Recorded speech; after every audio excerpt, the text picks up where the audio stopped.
So the last recording, I left off with plotting these 5 points. And know that that's going to be the key to your homework problems, is getting a particular set of 5 points that shows the beginning of a cycle, the end of that one cycle, and then halfway through, a quarter of the way through, and 3/4 of the way through the cycle. Once those points are plotted, then there's a methodology that you can go to for finding the equation, which I'm going to talk to you about. So I'm going to actually, I think I'm going to refer to the classwork answers for the graph. And let's see, is this that graph? Where is it? So here we go. This is that graph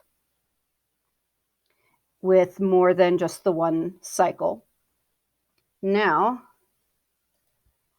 what you need to do to come up with an equation is you need to look at where is the midline. And the midline is always halfway between the highest point and the lowest point. And and that is your D. The D is the actual midline. Then also a vertical issue is the multiplication by A. And what you want to look at for that is what is the distance from the midline to the high point, which is also the same distance as from the midline to the low point. And that number is 7. Then the only question is, how do you know if it's positive or negative? If you choose to start a cosine cycle at its highest point, then it's positive. But if you decide to start the cycle at a lowest point, then that A needs to be a negative number.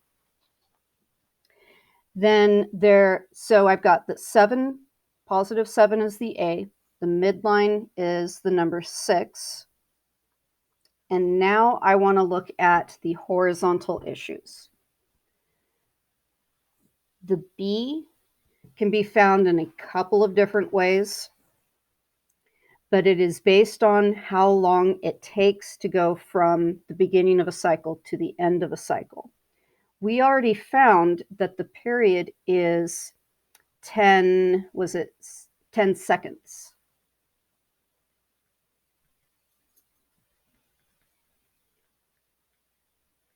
And a formula that you can use for finding the B is the period of the graph that you have is always equal to the typical period length of a sine or cosine graph divided by the number B that is being multiplied to the input variable.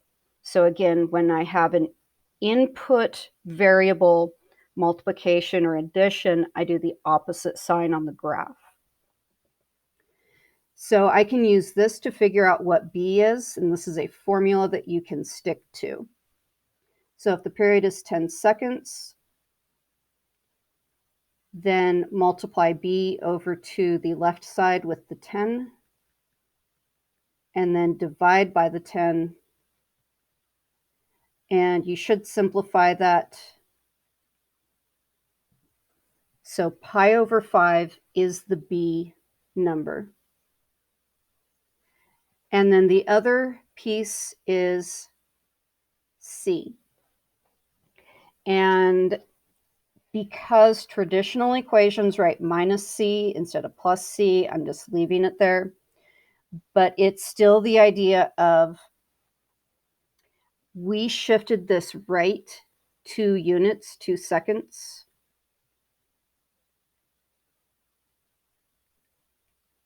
And if something is shifted to the right, then I want to see a subtraction instead of an addition.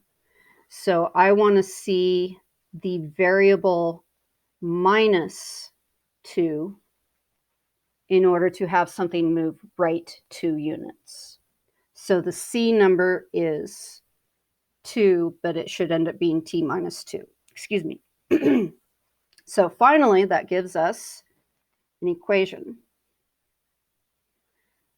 The h function with respect to t is equal to 7 times the cosine of pi over 5 times t minus 2 and parentheses, end parentheses, and then plus 6.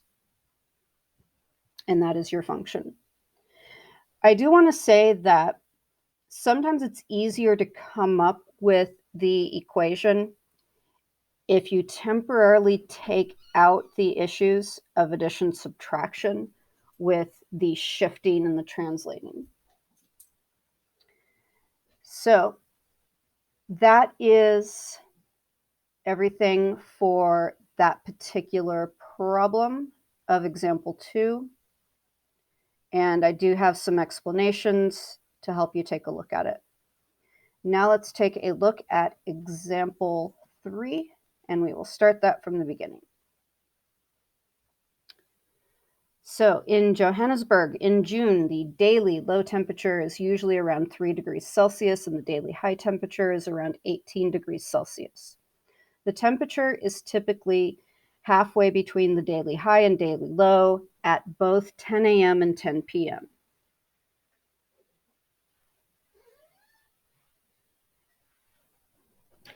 And what I'm giving you here with letters A and B are trying to organize the information to help you find out what you need to know. So, based on this, what is the daily high temperature? Someone type that into, okay, what are you doing, dog? What are you doing? Make a choice. Okay, anyway. Yes, 18, thank you. 18 degrees Celsius is my daily high temperature, or you can just put 18. And then the daily low temperature, I'm looking in chat, good, 3. Now, the average daily temperature is the temperature in between. What number is exactly in between 3 and 18?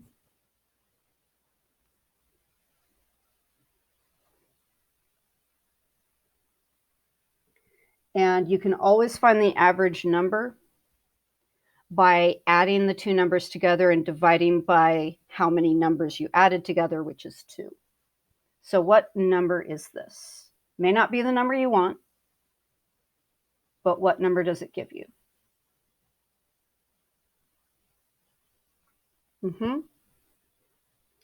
It gives us 10.5 degrees Celsius.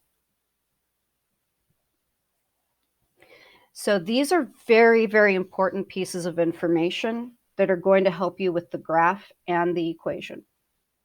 Now, B is going to help you to think about what the what's going on with T to be able to work with what's going on with the x-axis, which is now time. So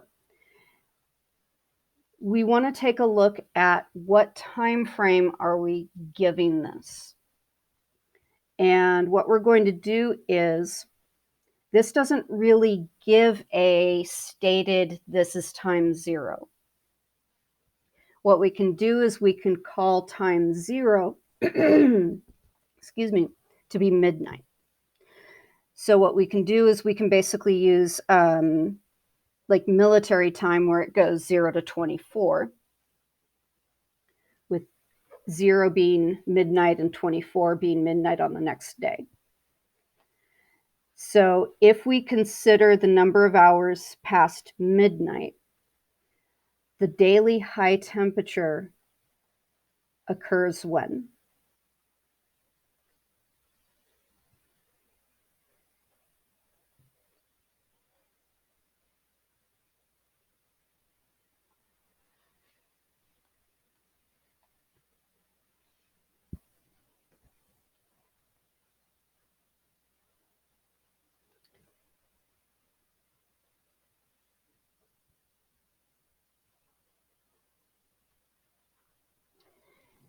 What I'm going to do if you're struggling with that is I'm actually going to move over to this grid, and I'm going to put the high temperature and the low temperature, or I'm going to circle. The high temperature was 18, the low temperature is 3, and the halfway in between is 10.5.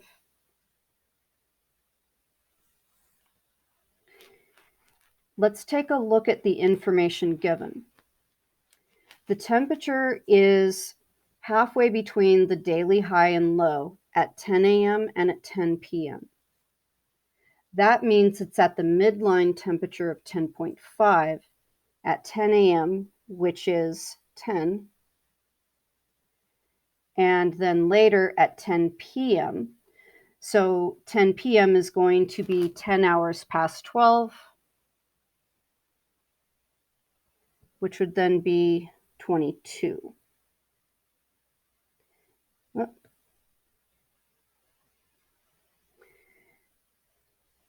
Now, the daily high temperature is in the afternoon.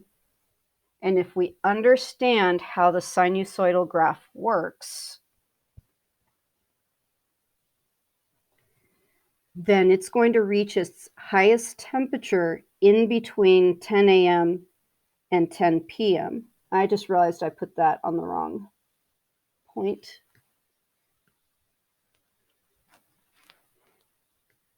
So if the high is supposed to exist somewhere in the afternoon between time 10 and time 22, and if this is forced to follow the graph of one of the sinusoidal functions, what is the time when the temperature will hit the maximum? In fact, how do I find the time when it hits the maximum?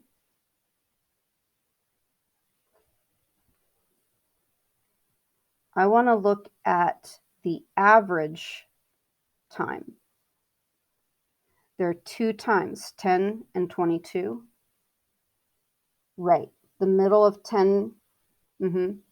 So if I take 10 a.m., which is designated as the number 10, and 10 p.m., which is designated as the number 22, if I add those two times and divide by the fact that there are two times being added, I will find the average between those two times. So what is that average number?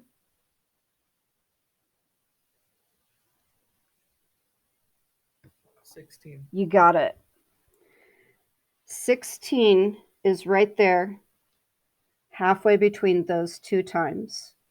So that is the time when I will reach my highest. And now I'm going to write that down as part of my answer. The daily high temperature occurs at T equals 16. And just as a side note, that is referring to 4 p.m. Now, we need to write down a time when it is at the daily low temperature. Any ideas on how to find when that daily low temperature occurs?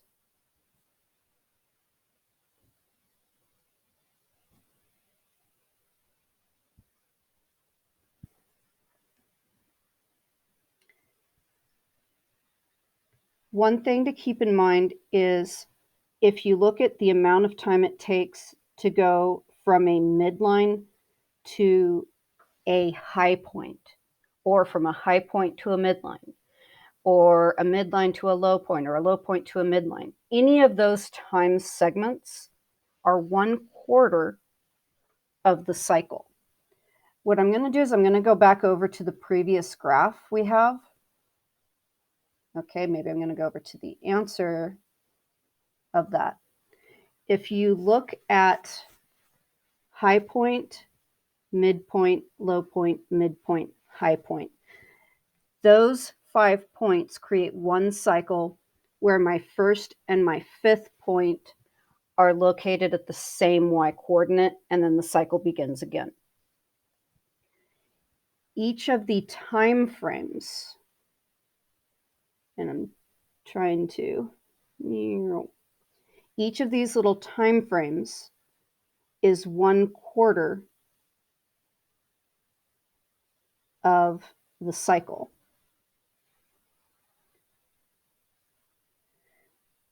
So with our new problem, what is the time frame that makes up 1/4 of the cycle?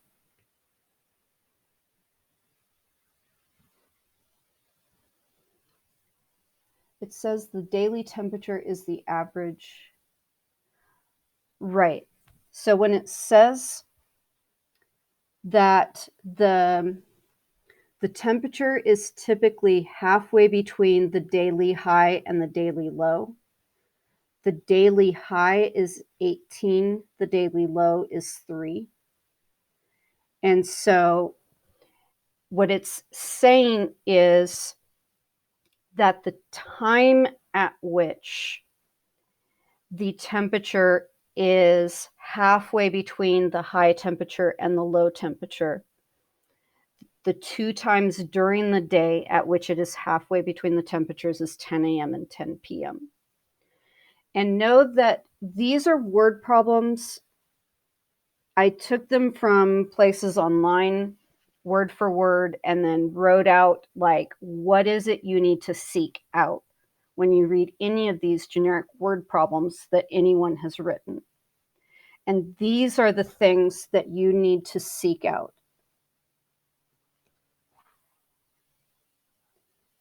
And this is focused on the y values. This is focused on the x values. So moving on, hopefully this is making sense, and I'll go over it again if it doesn't.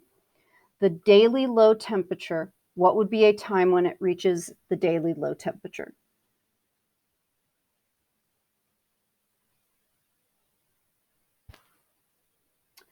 "28" would be an answer. What else would be a correct answer? And I'm trying to plot that point.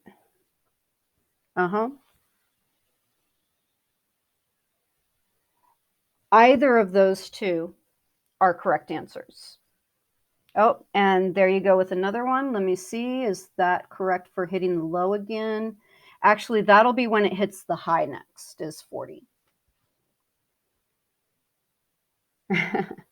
So as far as what you write down for daily low temperature, you're either going to see 4 hours, which is 4 a.m.,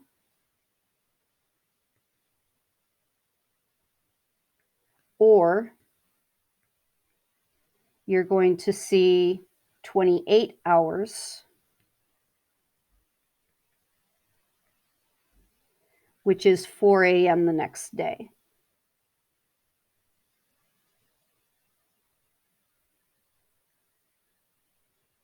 And notice that that gives a period of 24 hours. So the last piece right here is asking you to simply write down what's actually already been stated. The average daily temperature occurs at 10 a.m. and 10 p.m. What are those actual T values? And we had already done that. That was 10 and 22.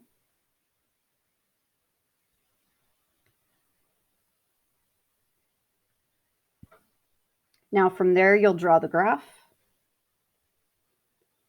And I'm just trying to do a decent drawing.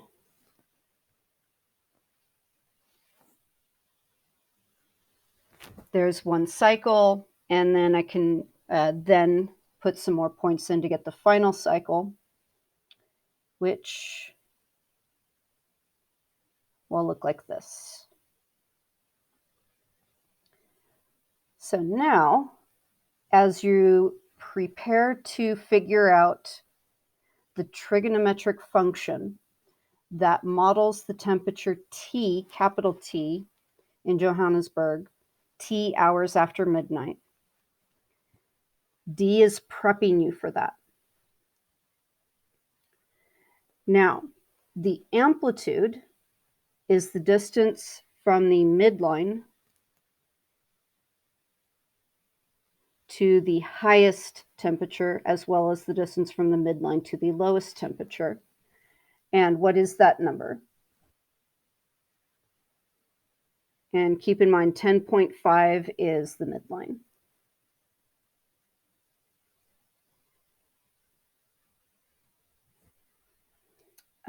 Let me see. So for finding this distance, I just need to do, say, 18 minus 10.5.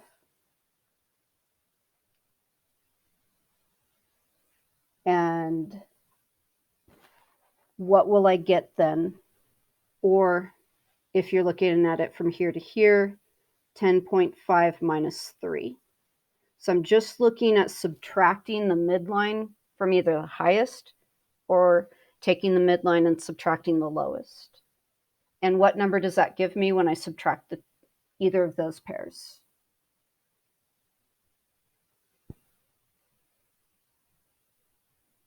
What is 18 minus 10.5? And I don't see a correct answer there yet.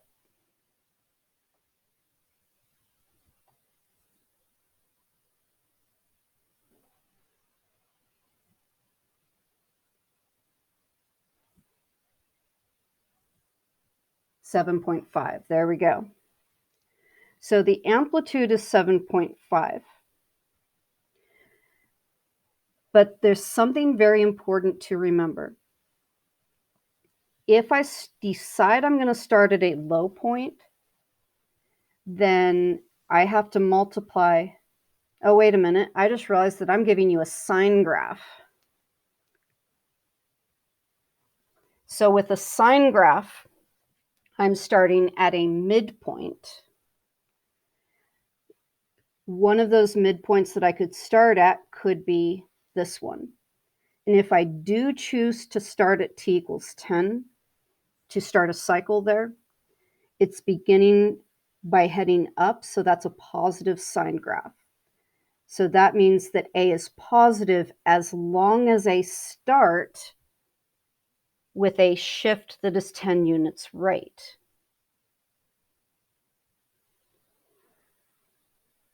So I'm going to put down that A is a positive 7.5 if I choose to make C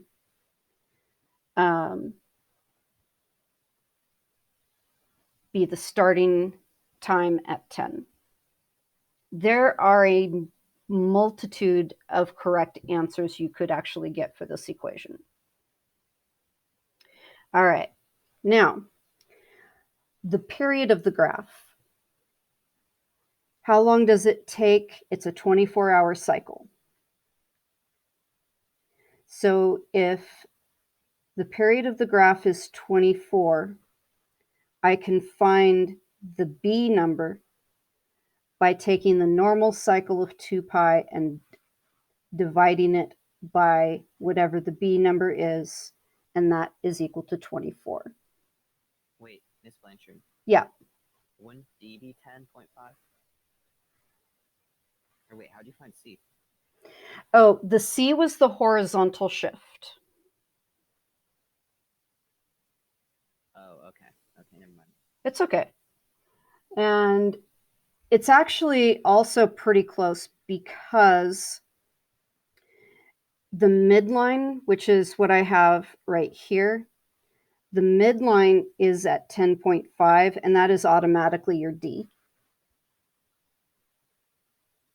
It's just when I went to go write the amplitude being the A being equal to the amplitude, the A is either positive or negative the amplitude, depending on whether you start with a graph that would give you a positive sign or a graph that would start you with a negative sign. And I can show you a couple of other answers that would work, and that might help.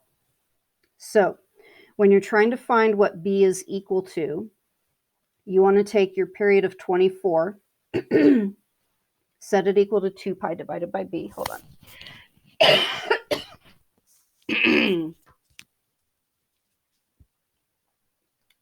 Water.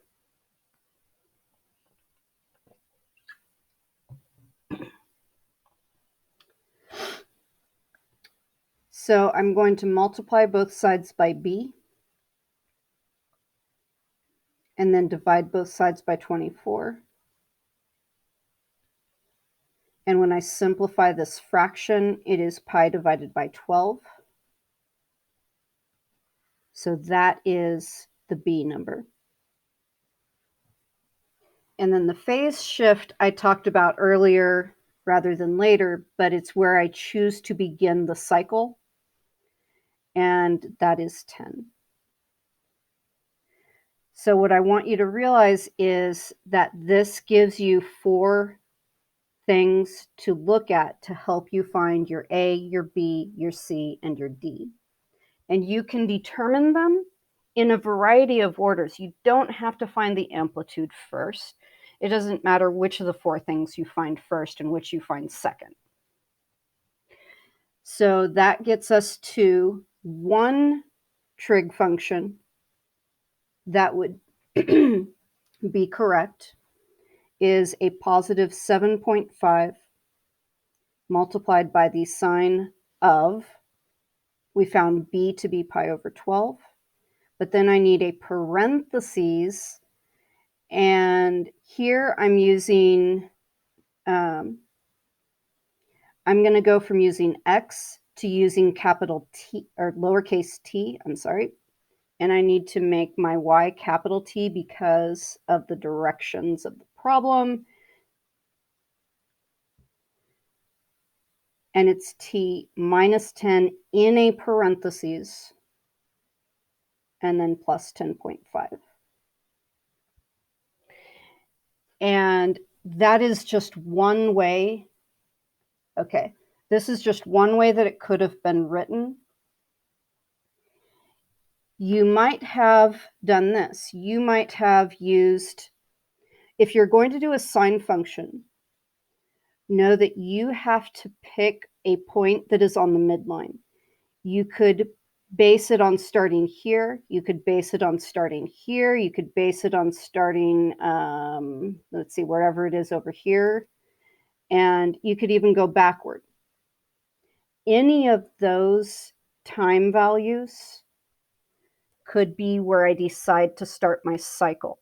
And whatever time I decide to start my cycle, that's the number that's going to replace C. Now, if I started a cycle here, I'm beginning at my midline, but I'm heading down first before I head up.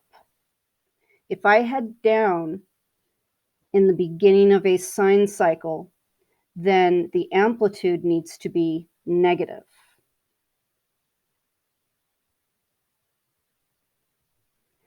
Then from there, the only other thing that will change is where I start. And this would be starting at 22.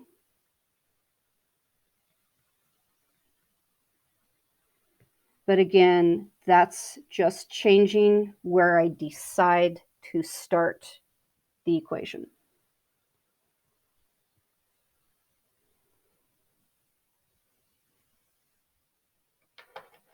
All right, so that's a lot to digest. I'm going to stop.